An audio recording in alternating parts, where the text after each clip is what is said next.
Eu quero ler uma das histórias mais famosas da Bíblia, que é a história do filho pródigo. Lucas capítulo 15, versículo 11.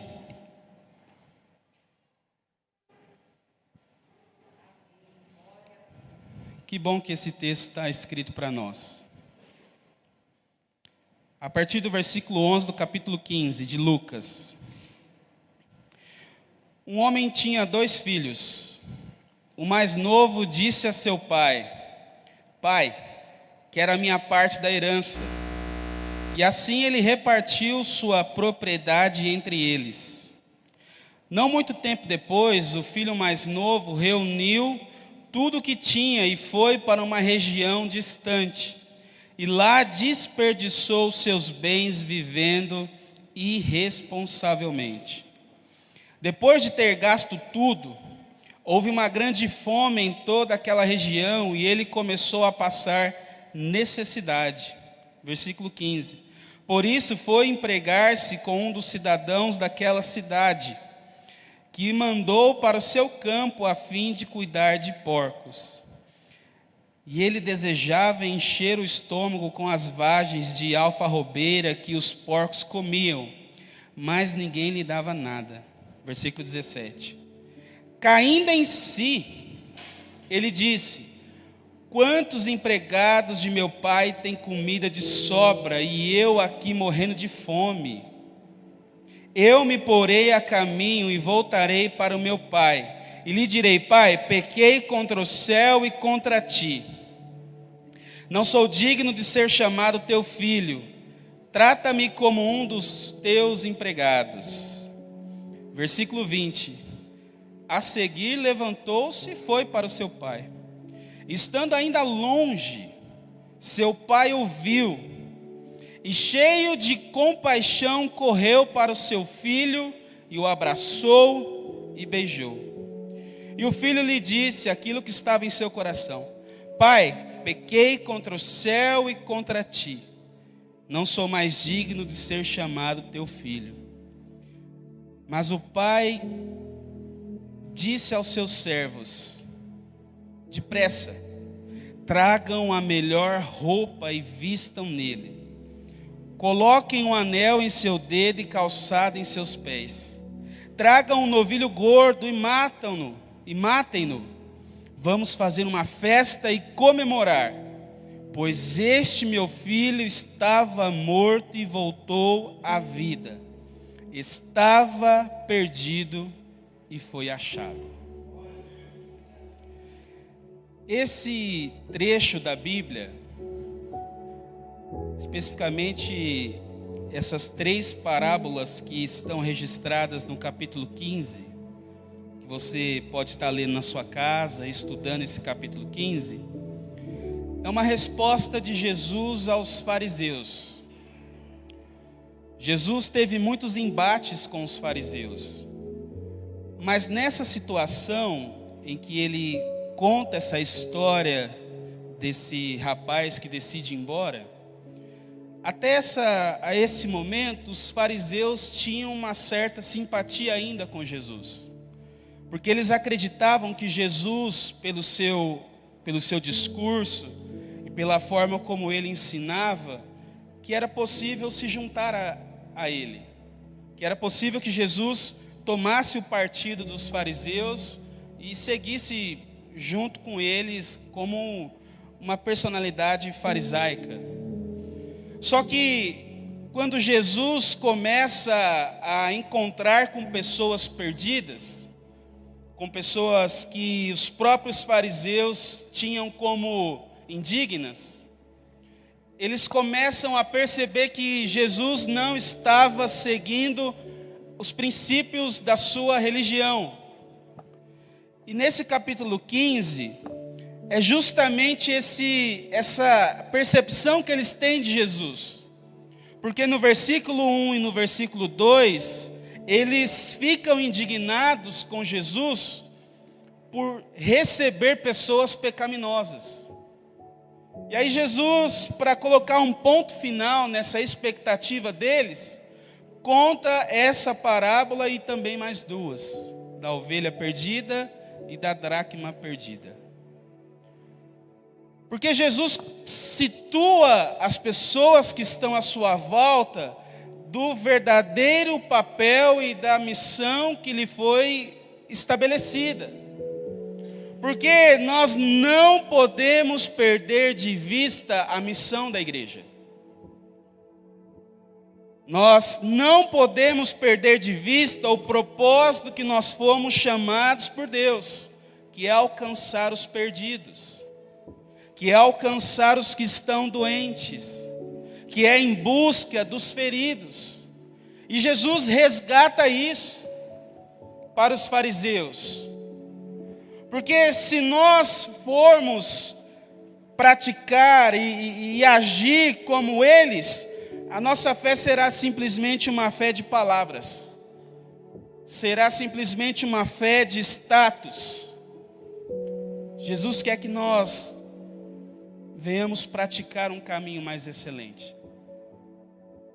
Porque eu quero entrar nessa história do filho pródigo usando uma habilidade que Jesus tinha como mestre.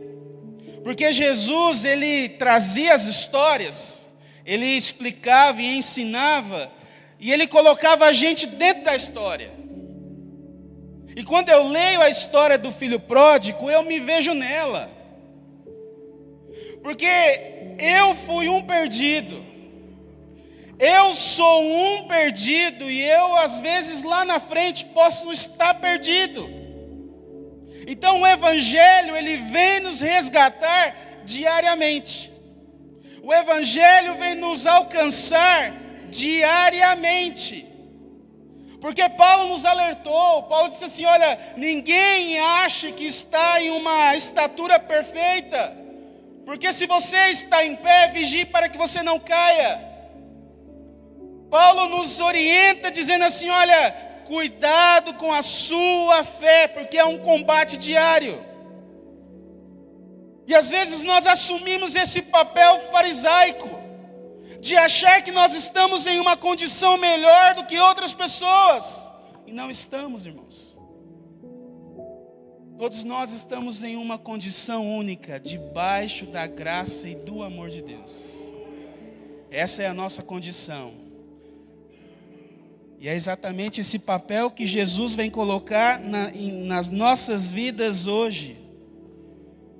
Porque nós corremos o risco de tomar decisões, e essas decisões nos fazerem perder o caminho. Porque esse jovem, e a Bíblia diz que ele era o filho mais novo, ele tomou uma decisão. A Bíblia não coloca ali os pormenores, e eu acredito que não era o propósito de Jesus também, explicar nos mínimos detalhes. Mas quando Jesus conta essa história, ele diz que uma pessoa tomou uma decisão. E nós, nas nossas decisões que nós tomamos diariamente, nós corremos o risco de nos perder, irmãos. Nós corremos o risco de tomar caminhos que Deus não queria que nós tomássemos. E a Bíblia nos alerta, existem caminhos que aos nossos olhos parecem bons, mas o fim deles é a morte. Porque às vezes nós eu vou tomar as decisões na vida. E esse rapaz tomou uma decisão que foi trágica. Trágica, mas foi libertadora. Porque ele se perdeu. A Bíblia diz que ele decide pedir o que é direito para o seu pai, arruma suas malas e vai embora. E ele se perde. E aí eu fiquei me perguntando desde ontem. Eu falei, gente, o que esse texto é um dos mais famosos da Bíblia, né? O que Deus está querendo nos dizer? E eu fiz uma pergunta. O que a gente perde quando se perde? Quando nós estamos perdidos, o que nós perdemos?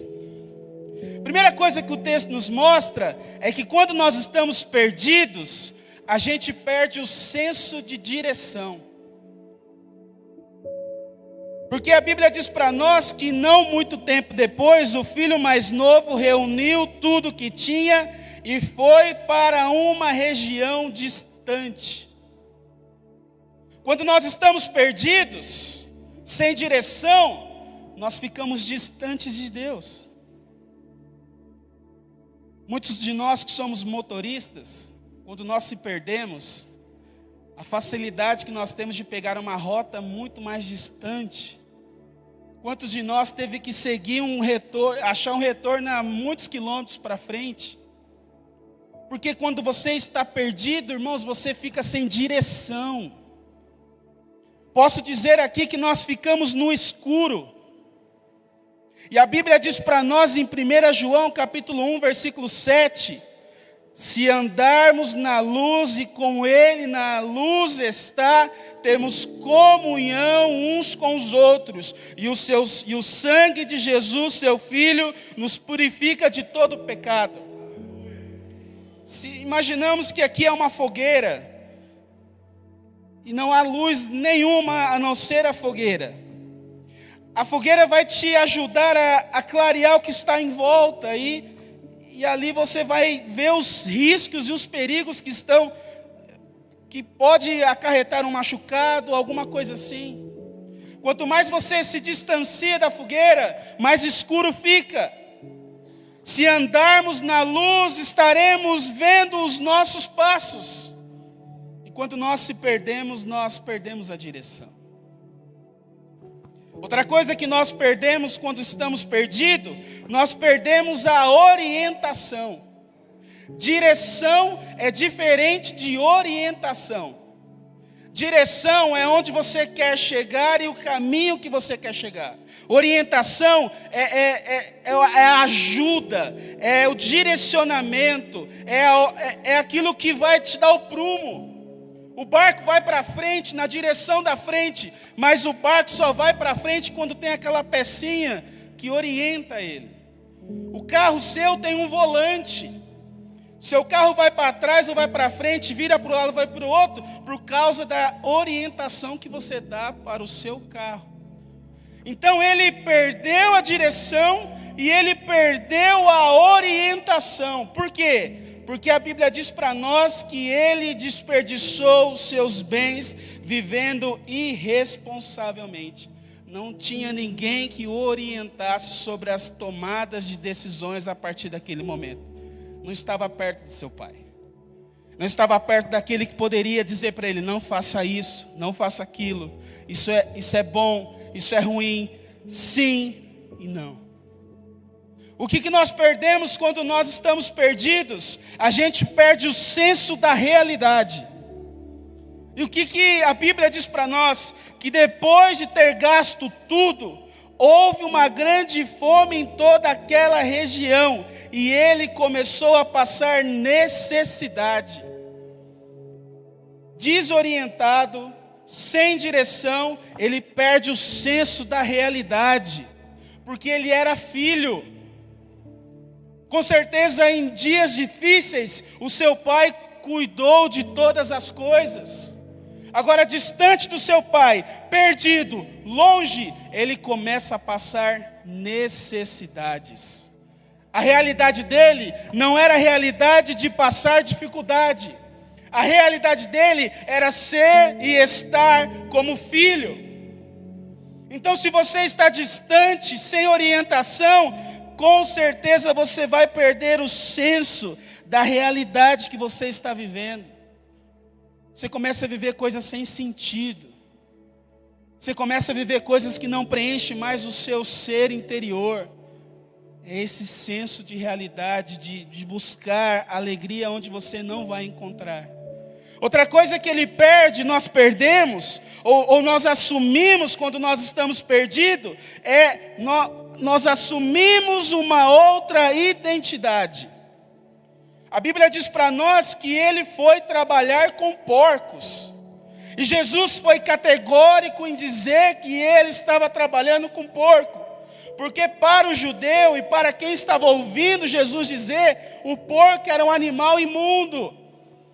O porco era algo que os judeus desprezavam. E ele foi trabalhar justamente com aquilo que todos desprezavam. Ele assume uma identidade daquilo que ele não é. Você já viu que existem pessoas que estão tão distantes de Deus que começam a fazer coisas, sabe, estranhas, que não são delas. Eu lembro da oportunidade que eu morava ainda com a minha mãe, e um vizinho nosso, há muitos anos na igreja, uma decepção na igreja, ele se afasta. E aí, poucos meses, a gente olhava para ele e não reconhecia mais quem ele era. Ele assumiu uma identidade que não cabia nele, porque ele não era aquilo. Ele era filho.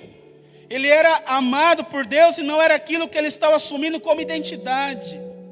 E quando nós perdemos a direção, a orientação, o senso de realidade e assumimos uma outra identidade, a gente começa a viver com instinto de sobrevivência.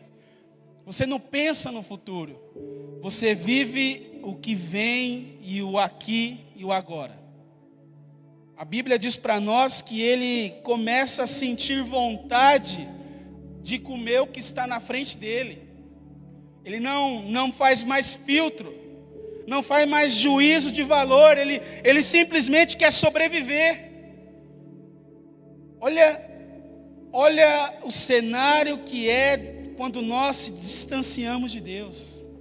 Vivemos por viver, assumimos uma realidade que não é a nossa, perdemos direção e senso de orientação. A Bíblia diz para nós em Efésios capítulo 4, versículo 18 e 19, que quando nós estamos muito distantes de Deus, entenebrecidos no entendimento, separados da vida de Deus pela ignorância que há neles, pela dureza do seu coração, tendo perdido toda a sensibilidade, eles se entregam à depravação, cometendo com avidez toda espécie de impureza. Quanto mais distante de Deus nós ficamos, mais irreconhecíveis nós nos tornamos. E eu disse para vocês que eu louvo a Deus por esse texto na Bíblia e pelo Evangelho de Cristo, porque a forma como nós percebemos a Deus é como nós vamos transmitir Ele para as pessoas. E se eu percebo a Deus como um Deus punidor, como um Deus implacável, eu ficaria simplesmente com essa parte da história. Ele recebeu aquilo que ele merecia. Quem mandou ele largar o seu pai? Bem feito. Deus, se a gente olhasse simplesmente para esse lado da história, nós não veríamos o outro lado, que é a da graça e da misericórdia de Deus. Porque nós erramos. O problema do nosso erro é quando nós não caímos em si. Porque quando nós caímos em si, nós redobramos a nossa consciência das coisas. E olha o que diz o versículo 17. Olha a graça de Deus começando a mudar a história desse homem. Caindo em si, ele disse: quantos empregados do meu pai têm comida de sobra e eu aqui morrendo de fome? Ele cai em si e lembra que a casa do pai dele é uma casa de conforto, de proteção, de segurança, de provisão, de amor e de cuidado. E nessa noite eu quero dizer para você: caia em si, acorda, desperta. Vai continuar sofrendo distante de Deus, vai continuar distante de Deus aí buscando se alimentar de coisa pouca, sendo que na casa do seu pai tem comida de sobra, sendo que na casa do seu pai tem cuidado, tem proteção, tem segurança. Volta, caia em si, porque quando você cai em si, você toma uma decisão de mudança. A Bíblia diz para nós que assim que ele caiu em si, o versículo 18: eu me porei a caminho e voltarei para o meu pai. Caia em si e muda. Nunca é tarde para recomeçar. É tarde para aqueles que já foram, que já deitaram a sepultura, mas para nós há sempre esperança. Jó chega a escrever dizendo assim: ainda que cortem a árvore, que não tenha mais ali, só tem um tronquinho, ao cheiro das águas ela florescerá e dará os ramos e frutos. A esperança para aqueles que creem em Deus. Ele teve a esperança: olha, eu me porei de volta ao caminho e vou para a casa do meu pai. Ele voltou. E aí, quando nós caímos em si, e quando nós tomamos uma decisão de mudança, nós temos reconhecimento. E o que é o reconhecimento? Pai, pequei contra o céu e contra ti, não sou mais digno de ser chamado teu filho. Ele reconheceu o seu estado. Ele ligou o alerta.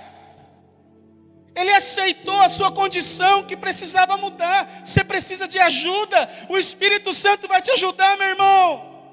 Você precisa de ajuda para voltar ao caminho. Existe um Deus de graça e de misericórdia que está aqui com os braços abertos para te trazer de volta.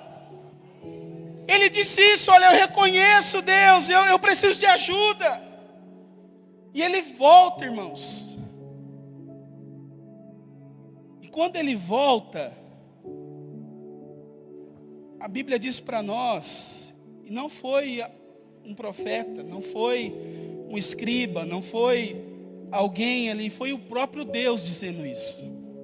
Jesus diz assim, que quando ele decide voltar, estando ainda longe, seu pai o viu e, cheio de compaixão, correu para o seu filho, o abraçou e o beijou. Não quis saber de nada, porque o problema do pai não era o estado que ele estava. O problema do pai não era olhar para o filho e dizer: bem feito, fez por merecer.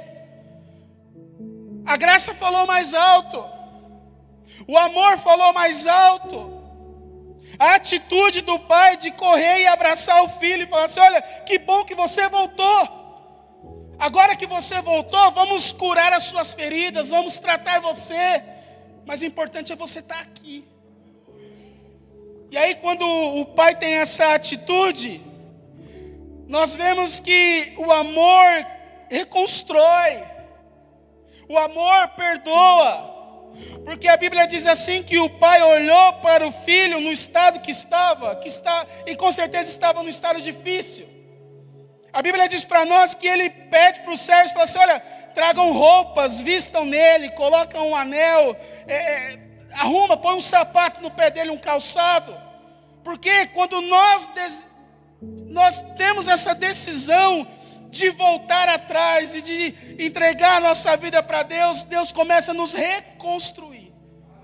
Deus começa a construir aquilo que foi destruído pelas nossas decisões, pelo nosso distanciamento de Deus. E quando, irmãos, o amor reconstrói, quando o amor ele vem na nossa vida, a Bíblia diz para nós que ele celebra a vitória.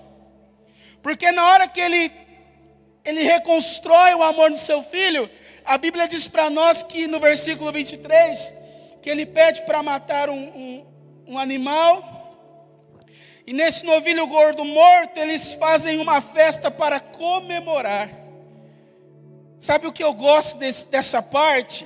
É que a gente tem que celebrar as nossas vitórias. A gente tem que celebrar quando a gente dá certo. A gente tem que celebrar, irmãos, e não aceitar a derrota. Porque a palavra do Senhor diz para nós que a festa no céu quando um pecador se arrepende. Então, Rafael, minha semana foi difícil. Que bom que você está aqui. Rafael, meu dia hoje, eu fiz isso, eu fiz aquilo outro. Meu irmão, graças a Deus você está aqui. Vamos celebrar porque você está aqui e o Espírito Santo vai trabalhar no seu interior. Amanhã é um novo dia. Levanta essa cabeça. Continua firme com Deus. Não deixe o diabo jogar você no chão, porque você é filho. E a palavra do Senhor diz para nós que o amor salva. Eles celebraram a volta do filho pródigo.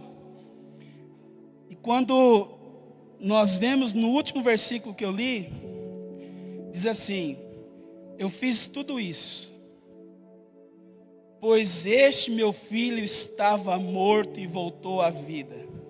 Estava perdido e foi achado. Irmãos, eu queria que você ficasse de pé nesse momento, em nome de Jesus. Existe um versículo, um texto. O ladrão não vem senão a roubar, a matar e a destruir. Eu vim para que tenham vida e a tenham com abundância. João 10:10. Não tem nenhum pecado que vai ser tratado com vista grossa, não é isso. Mas vai ser tratado com a graça e a misericórdia de Deus. Deixe o amor de Deus tratar o seu coração. A Bíblia diz para nós que não há nada que possa nos separar do amor de Deus quando nós reconhecemos esse amor. Às vezes você entrou aqui cheio de culpa, cheio de perseguições. Simplesmente chegue diante do Pai, porque a graça e o amor gera recomeço. Quantas vezes nós caímos no chão e aí bateu aquela poeira na roupa, a gente batia assim e seguíamos a nossa toada. Que Deus nos mostra é que nós podemos nos dar uma segunda chance. Que a gente pode olhar para nós e diante de Deus reconhecer as nossas falhas e falar: Deus, me ajuda a recomeçar, me ajuda a reconstruir essa casa. Se eu construir essa casa na areia, me ajuda a construir ela agora na rocha. Se eu fiz errado daqui para trás, me ajuda a escrever uma nova história. Não desista de você. Não desista de você. Se existe um Deus lá no céu, Criador do universo, de tudo que existe, se Ele não desiste da gente, por que você vai desistir de você mesmo? Acredita em você, levanta, caia em si e volta para os braços do Pai. Não fica distante do amor de Deus, porque quem sofre é a gente. Eu não gosto de ficar longe do João Pedro. E ele também não gosta de ficar longe de mim. E quando ele tem medo de alguma coisa, ele chama pelo seu pai. Ele me grita: papai, papai, porque ele se sente protegido quando eu estou perto, quando a Josi está perto. Essa é a mesma sensação que eu tenho diante de Deus. Eu choro, eu grito, eu falo com Deus, falo: Senhor, me ajuda porque eu estou com medo. Me ajuda porque eu não quero passar por isso sozinho. E Deus vem com sua graça, seu amor, e conforta, consola e cuida de mim. Que Deus possa fazer isso na sua vida também, em nome de Jesus.